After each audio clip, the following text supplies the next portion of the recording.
What if America's favorite TV family was knitted together by love on one side and a secret that hurt for almost half a century on the other?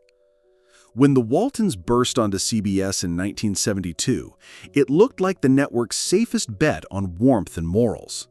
In truth, executives had tossed it into an unwinnable Thursday slot, certain nobody wanted another rural drama. They were wrong.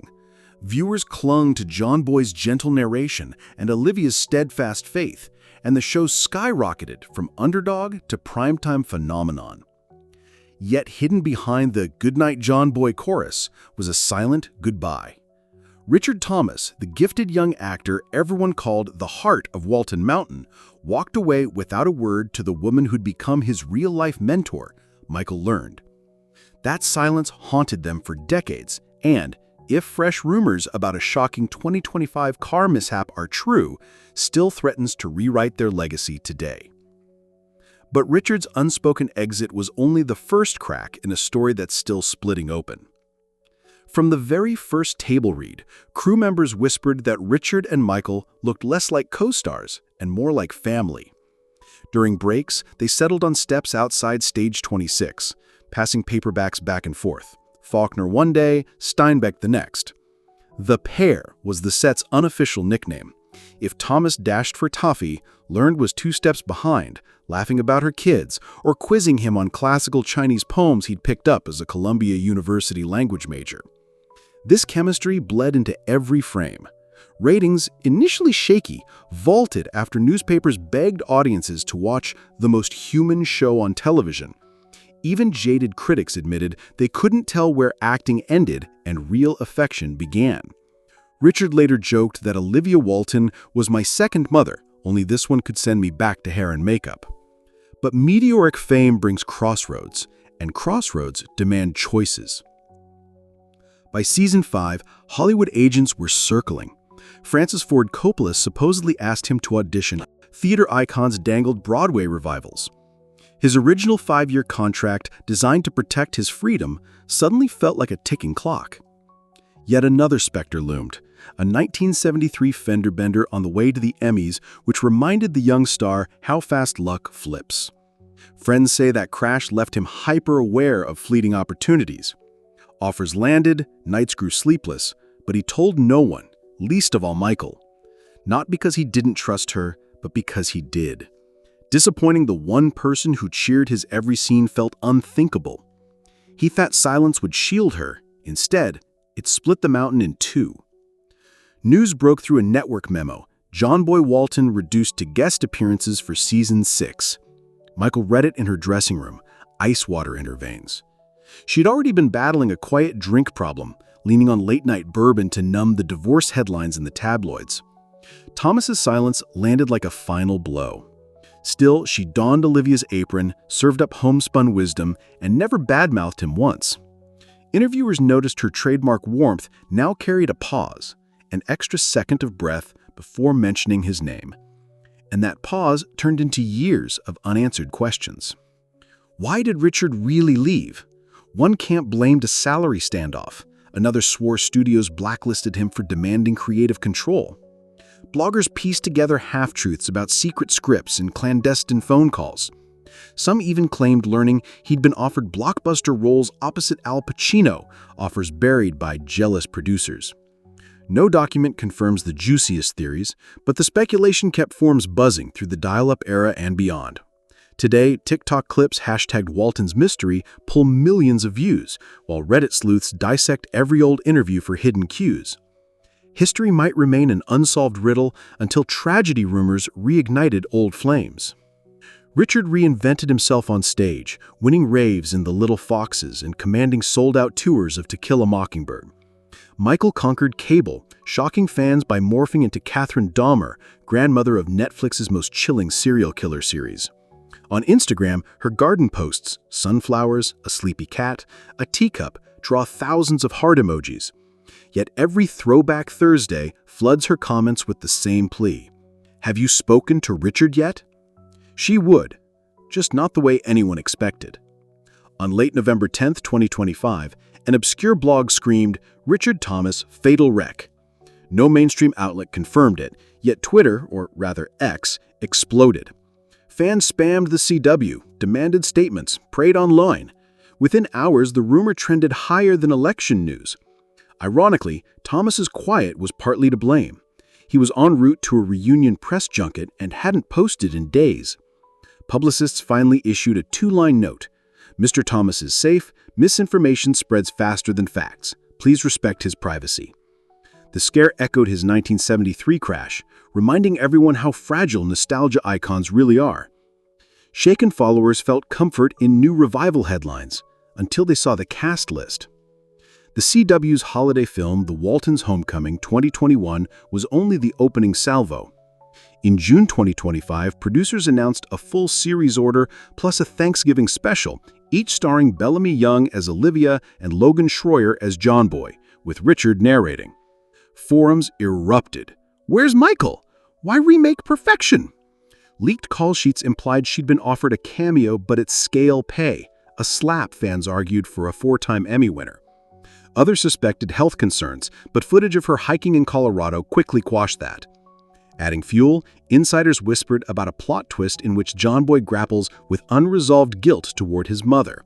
Art mirroring life so closely it felt cruel. Producers hoped nostalgia would trend.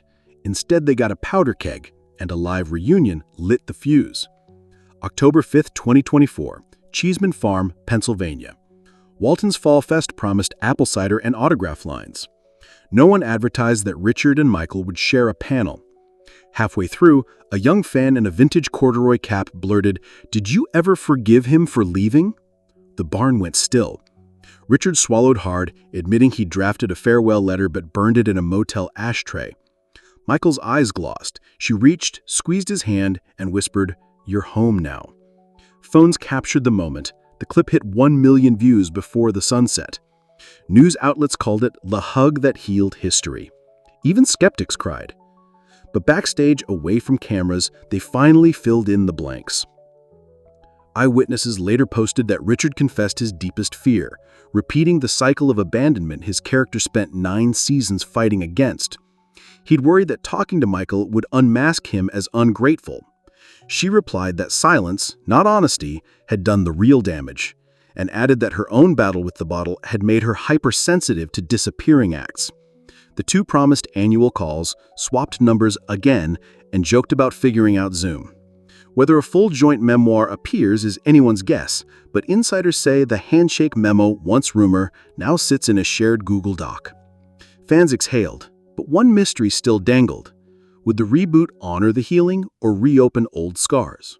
Pre-production scripts reportedly include a scene where adult John Boy narrates, "Sometimes we leave without the words that matter most." Viewers who know the history will hear that line like thunder. Meanwhile, Richard mentors young CW cast members, reminding them to blend truth with fiction, but keep your promises in real life. Michael, age 86, posts about hummingbirds and sobriety milestones, captioning one photo, "Peace is the loudest victory." She's slated as a VIP at Missouri's Cherry Blossom Festival next spring, Walton's Trivia Night included. Their intertwined tale now reads like a cautionary fable. Silence can slice deeper than words, but courage can stitch time back together. Fans who once mourned John Boy's vanishing act will soon watch a new generation climb the steps of a freshly painted Walton house. Whether the reboot triumphs or tanks, one truth stands taller than the Blue Ridge. Forgiveness turned fiction's most wholesome clan into a real-life story worth retelling. Just when fans thought every frame of the Waltons had been mined, word slipped out that 2 rival streamers are circling an 8-part docuseries tentatively titled Mountain Secrets. The pitch? Combined never-before-seen set diaries with frank present-day interviews and let the cast finally walk viewers through each hidden heartbreak. Documents filed with the Writers Guild list Peacock as an interested buyer. No shock, since the older retrospective, A Decade of the Waltons, already draws steady clicks on Peacock Premium. TV Guide analysts say the show's sudden surge on TikTok hashtag threads, hashtag Walton Talk, now tops 55 million views, convinced executives there's fresh gold in Blue Ridge nostalgia. Early outlines hint at an episode dedicated entirely to the letter that burned, using dramatic recreations to visualize Thomas tossing his handwritten goodbye into a motel ashtray. Producers reportedly begged Michael Learned to read the last surviving draft on camera. She hasn't signed yet, but insiders claim her demand is simple: include a mental health expert to discuss how unspoken grief echoes through families. If the deal closes, cameras could roll by late fall, timed perfectly to drop just ahead of the CW's revival premiere, guaranteeing a 1-2 punch of nostalgia and revelation. And long before any streaming debut, real-world festivals are already turning Walton Mountain into a living, breathing pilgrimage. Every April, tiny Marshfield, Missouri explodes with pink petals and period costumes for the annual Cherry Blossom Festival. In 2025, the guest list reads like a vintage TV Hall of Fame, Walton icons shoulder to shoulder with Little House on the Prairie alumni, autographing quilts and swapping Depression-era recipes.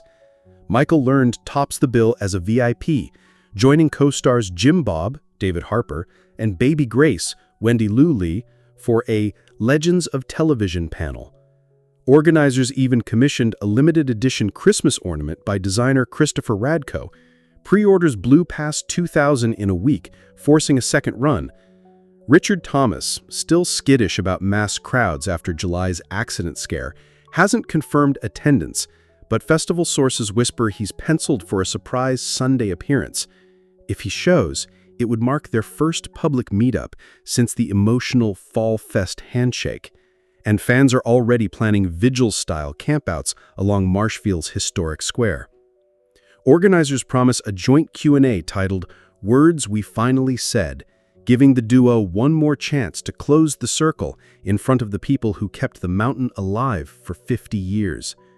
Whether Thomas's schedule allows it or not, Michael has vowed to leave a front row seat empty with a handwritten sign, "Reserved for my John Boy." The gesture sums up everything their saga teaches. Silence can stretch for years, but an open chair and an open heart keeps hope alive. So, was Richard Thomas's secret just youthful panic, or the accidental spark that kept the Waltons legend burning for 50-plus years? Perhaps both. In 2025, with rumors flying, reboots rolling, and 2 octogenarian friends finally laughing about old wounds, the message feels clear. Words left unsaid can echo longer than any farewell episode, but speak them at last, and even half-century hurts can fade like sunset on Walton Mountain. Now the cameras are poised to roll again, and the world waits to see, will history repeat, or has the silence been broken for good?